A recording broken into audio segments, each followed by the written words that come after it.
Paul, when we were talking earlier, we mentioned about the reactivation notice procedure. Can we explain to our audience what that's about, what it means, the implications? So at Landlord Action, we had something like 500 cases stuck in the court system.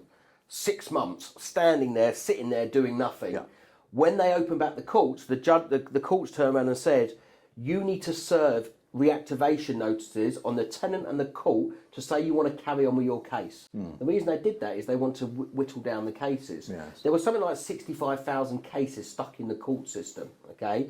And actually, if you issued a case before the 3rd of August, you had to serve a reactivation notice to say you wanted to carry on, okay? And landlords have got until the end of January to serve that, to carry on the case, or it gets suspended. The problem you've got is landlords issuing court cases themselves run into difficulty. Yeah. It's more difficult now, more than ever, to run a possession case than it was ever before.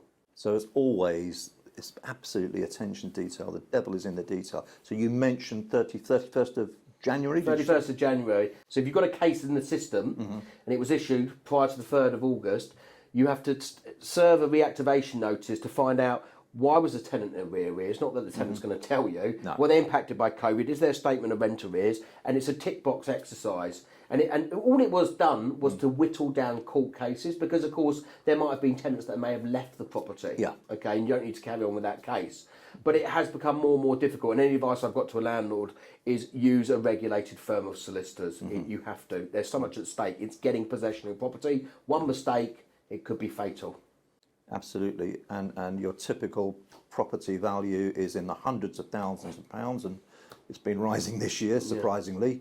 So people have got assets at stake, and what they don't need to be doing is turning them into ongoing liabilities. So Paul, that's really helpful to understand that. Thank you.